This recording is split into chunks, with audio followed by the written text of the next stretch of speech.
کہ فرائض دینی کے 4 لیول اگر آپ سمجھنا چاہیں تو وہ ایک 3 منزلہ عمارت کی تشبیہ سے بہت عمدگی کے ساتھ آپ کے سامنے آ جائیں گے۔ آپ ایک ذہن میں تصور قائم کیجئے، ایک 3 منزلہ عمارت ہے، لیکن پہلی منزل پر صرف 4 ستون کھڑے ہیں، کوئی اور تعمیر نہیں ہے۔ ظاہر بات ہے کہ ان ستونوں کے نیچے فاؤنڈیشن ہے۔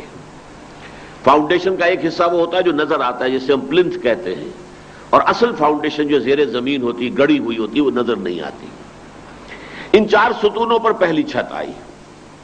اس کے بعد بھی اصل میں اگرچہ تعمیر ستونوں ہی پر چلے گی تو ستونوں ہی سے بات آگے چلتی ہے، لیکن آگے چونکہ تعمیر ہو گئی، دیواریں بن گئی، ستون نظر نہیں آ رہے، لیکن آگے بھی معاملہ ستونوں پر ہی ہے۔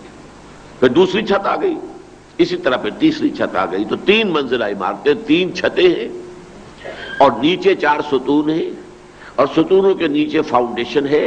فاؤنڈیشن کے بھی 2 حصے ہیں، ایک ویزیبل ہے جو نظر آتا ہے پلنتھ، اور ایک اس کا اصل حصہ، اصل فاؤنڈیشن ہے کہ جو زیر زمین ہے، نظر نہیں آتا۔ اب یہ جو فاؤنڈیشن کا جو پلنتھ نظر آ رہا ہے، یہ ہے ایمان باللسان، اقرار باللسان، اشہد ان لا الہ الا اللہ واشہد ان محمد رسول اللہ۔ اور جو فاؤنڈیشن نیچے ہے، یہ ہے اصل ایمان، تصدیق بالقلب۔ جیسے تصدیق بالقلب نظر نہیں آ سکتی، لیکن حقیقی ایمان تو تصدیق بالقلب ہے، اسی طریقے سے یہ فاؤنڈیشن نظر نہیں آتی، لیکن معلوم ہے کہ عمارت کی مضبوطی کا سارا دار و مدار تو اسی پر ہے۔ پھر جو 4 ستون کھڑے ہیں، یہ 4 جو ہیں موڈز آف ورشپ ہیں، عبادات ہیں جو ہم پر فرض کی گئی، نماز، روزہ، حج، زکوٰۃ۔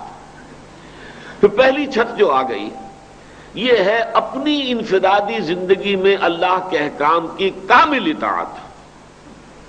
اس کے لیے پہلا لفظ ہے اسلام، ٹو سرنڈر، گردن نہادن۔ آدمی جو ہے اگر کہیں کسی سے لڑائی ہو رہی تھی اور اچانک آپ نے فیصلہ کیا، آپ نے ہتھیار رکھ دیا، بھائی میں نے آئی سرنڈر، بات ختم ہو گئی۔ اسلام کی معنی سرنڈر۔ پھر اطاعت، اطاعت کا لفظ بنا طوع سے، دلی آمادگی کے ساتھ اطاعت کرنا اللہ کی۔ تقوی، اللہ کی نافرمانی سے بچنا۔ عبادت، پوری زندگی میں ہمہ تن ہمہ وقت اللہ کی بندگی، اس کی محبت کے جذبے سے سرشار ہو کر، یہ پہلی چھت ہے۔ لیکن یہ اطاعت اور یہ عبادت پوری زندگی میں مطلوب ہے، یہ جزوی نہیں ہو سکتی۔ جزوی اطاعت پر بڑی سخت وعید قرآن کی آئی ہے، آیت نمبر 85 سورہ بقرہ کی، لیکن میں اس وقت اس کی تفصیل میں نہیں جاؤں گا۔ اب اس کے بعد پھر وہ ستون اوپر گئے، دیواروں میں نظر نہیں آ رہے، دوسری چھت آ گئی۔ یہ ہے دوسری چھت کہ اب اسی ایمان کی اور اسلام کی دعوت دو، لوگوں کو اسی کی طرف بلاؤ۔ اس کے لیے ایک لفظ ہے تبلیغ، اللہ کا پیغام پہنچاؤ۔ تبلیغ کے لیے آپ کو ذرا جانا پڑے گا کسی کے پاس، to reach out to someone, تبلیغ، کسی کو کوئی بات پہنچانا۔ دوسرا لفظ ہے دعوت، اب اسے کھینچ کر لے آنا ہے اللہ کے دین کی طرف، یہ دعوت ہے۔ تو تبلیغ اور دعوت ایک ہی عمل کے 2 پہلو ہیں۔ آپ نے بات کو پہنچایا، یہ تبلیغ ہے، اسے کھینچ کر لے آئے، یہ دعوت ہے۔ پھر اسی کے لیے امر بالمعروف نہی عن المنکر، ہر بھلائی کا حکم دینا، ہر برائی سے روکنا، اور اس کی جامع ترین اصطلاح شہادت علی الناس۔ یہ دعوت، یہ تبلیغ، یہ امر بالمعروف، یہ نہی عن المنکر اس درجے تک ہو کہ لوگوں پر حجت قائم ہو جائے۔ یہ نہیں کہ بس سرسری طور پر کہہ دیا تو بس حق ادا ہو گیا۔ جیسے کہ اللہ کے رسول جو ہیں اپنی جانیں ہلکان کرتے رہے، چاہے لوگ سن رہے ہیں یا نہیں سن رہے، مان رہے ہیں یا نہیں مان رہے، 950 برس تک حضرت نوح جو ہے کیے چلے جا رہے ہیں دعوت اپنی۔ تو اس اعتبار سے اتمام حجت کی حد تک شہادت علی الناس کا مطلب ہے ان پر حجت قائم کر دینا، گواہی دے دینا۔ اس کے بعد پھر وہ 3-4 ستون اوپر جا رہے ہیں، چوتھی چھت آئی ہے، یہ ہے دین کو قائم کرنا۔ ایک ہے دین کی تبلیغ، دعوت، ایک ہے دین کو قائم کرنا، عمارت بنانا۔ اس کے لیے اصطلاحات ہیں، تکبیر رب، وربک فکبر، اپنے رب کی کبریائی کا اعلان کرو، اسے بڑا مانا جائے، ہر اعتبار سے اس کا حکم فائنل ہو۔ ان اقیم الدین، ابھی میں نے جو آیات پڑھی تھی سورہ شورى کی، دین کو قائم کرو، قائم ہے تو قائم رکھو، اور قائم نہیں ہے تو قائم کرو۔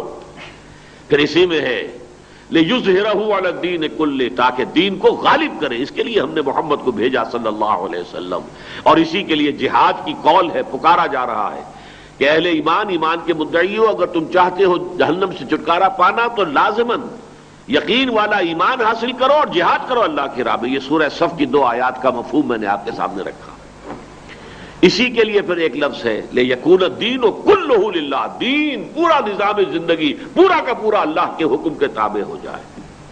حدیث میں اسی کے لیے لفظ آیا ہے لِتَكُونَ كَلِمَةُ اللَّهِ هِيَ الْعُلْيَا، تمہارا جہاد جاری رہنا چاہیے یہاں تک کہ اللہ کا کلمہ سب سے اونچا ہو جائے، سب سے اونچا بلند اللہ کی بات ہو۔ یہ مختلف اصطلاحات ہیں۔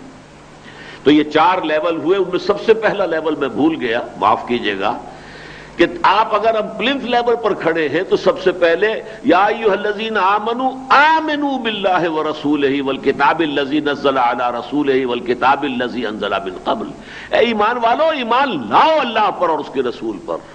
کیا مانی؟ یہ ایمان اقرار باللسان کی حد تک تو تمہیں حاصل ہے، یقین قلبی والا ایمان حاصل کرو۔ گویا کہ پہلا مرحلہ کیا ہے؟ یقین قلبی والا ایمان حاصل کرنا۔ دوسرا لیول کیا ہے؟ اپنی زندگی میں اللہ کی کامل اطاعت اور عبادت۔ تیسرا مرحلہ اللہ کے دین کی دعوت اور تبلیغ، نشر و اشاعت۔ چوتھا مرحلہ اللہ کے دین کو قائم کرنا بالفعل ایک نظام زندگی کی حیثیت سے۔ یہ 4 لیول ہیں۔ ان چاروں کے لیے جو جد و جہد ہوگی، جو کوشش ہوگی، جو وقت لگے گا، جو سرمایہ لگے گا، جو وسائل و ذرائع صرف ہوں گے، ان سب کا نام ہے جہاد فی سبیل اللہ باموالکم وانفسکم، اپنی جانوں اور مالوں کے ساتھ اللہ کی راہ میں جہاد کرنا۔ اس میں ابتدائی جہاد جو ہے اس کے لیے ہتھیار ایک ہی ہے اور وہ قرآن ہے۔ ایمان حاصل کرو گے تو قرآن سے، تزکیہ نفس حاصل کرو گے تو قرآن سے، دعوت دو گے تو قرآن کے ذریعے سے۔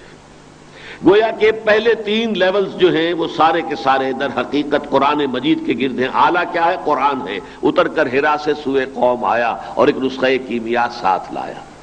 البتہ آخری مرحلے پر جا کر طاقت کا استعمال بھی ناگزیر ہے۔ نظام قائم نہیں ہوتا طاقت کے استعمال کے بغیر، نظام قائم نہیں ہوتا جانیں دیے بغیر، نظام قائم نہیں ہوتا خون دیے بغیر، ناممکن ہے۔ خود حضور صلی اللہ علیہ وسلم نے پھر دین کی اقامت کی اس جد و جہد کے اس مرحلے میں جانیں دی ہیں، کئی 100 صحابہ کی جانیں پیش کی گئی ہیں۔ خود حضور جو ہے مجروح ہوئے ہیں، آپ کا خون گرا ہے 2 مرتبہ، دامن احد میں بھی خون کا فوارہ چھوٹا ہے آپ کا، اور یہ کہ طائف کی گلیوں میں بھی اس کی مٹی میں خون جو ہے جذب ہوا ہے محمد الرسول اللہ صلی اللہ علیہ وسلم کا۔ تو آخری مرحلے پر پھر وہ جہاد بالسیف، قتال فی سبیل اللہ کا مرحلہ بھی آ سکتا ہے، لیکن یہ کہ اس سے پہلے یہ جہاد بالقرآن ہے۔ فلا تطع الکافرین وجاہدہم بہ جہادا کبیرا، اے نبی آپ لوگوں کی ان کافروں کی باتیں نہ مانیے اور ان کے خلاف جہاد عظیم کرتے جائیے اس قرآن کے ذریعے سے، جہاد بالقرآن۔ اور یہ بھی سمجھ لیجئے کہ پہلی سطح پر یہ خالص انفرادی معاملہ ہے۔ ایمان آپ حاصل کریں گے، ظاہر بات ہے از خود قرآن مجید میں غوطہ زنی کریں گے تو ایمان آپ کو حاصل ہوگا، یقین والا ایمان۔ اس کے بعد جو ہے وہ بھی انفرادی معاملہ ہے، اللہ کی بندگی کرنی ہے، اطاعت کرنی ہے، وہ انفرادی ہے۔ لیکن اگر آپ کو ایسا ماحول میسر آ جائے جس میں بہت سے لوگ کوشش کر رہے ہوں اللہ کے دین کی اطاعت کرنے کی تو سہولت ہو جائے گی۔ کونوا مع الصادقین، اس قسم کی جمعیت اگر ہو آپ کے آس پاس، آپ کی صحبت ایسے لوگوں کو کی صحبت آپ کو میسر ہو تو آسانی ہو جائے گی۔ پھر دعوت دین کے لیے فرد بھی کام کر سکتا ہے، ادارے بھی قائم ہو سکتے ہیں، دارالعلوم قائم ہو سکتے ہیں، پبلشنگ ہاؤسز قائم ہو سکتے ہیں، مختلف ذرائع ابلاغ کے استعمال کے لیے جو بھی ذرائع ممکن ہیں ان کے لیے منظم شکلیں ہو سکتی ہیں۔ لیکن آخری لیول کے لیے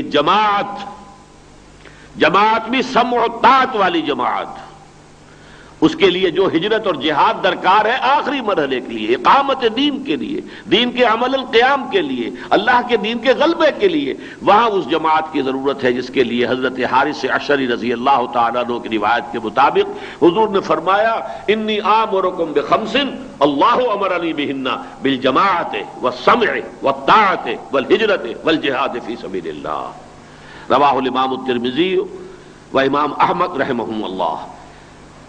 امام ترمذی بھی لائے ہیں اسے اپنی جامع میں، اور امام احمد مسند احمد ابن حنبل میں بھی یہ حدیث موجود ہے۔ یہ ہے اس 3 منزلہ عمارت کے حوالے سے فرائض دینی کا ایک جامع تصور جو الحمدللہ میں نے اور پھر میرے بہت سے ساتھیوں نے اس کو بہت عمدگی کے ساتھ بے شمار مقامات پر بیان کیا ہے، اور یہ ہمیں ہر جگہ یہ رد عمل ملا ہے، لوگوں کا جو فیڈ بیک ملا کہ واقعتاً یہ بہترین تشبیہ ہے دین کے تقاضے اور دینی فرائض کی ادائیگی کو سمجھنے کے لیے۔ ان کا کیا لیولز ہیں مختلف، ان میں کیا اول ہے، کیا دوم ہے، کیا سوم ہے، پھر یہ کہ ان کے آپس میں کیا ربط و تعلق ہے، تو یہ 3 منزلہ عمارت کی تشبیہ سے یہ بات بہت خوبصورتی سے واضح ہو جاتی ہے۔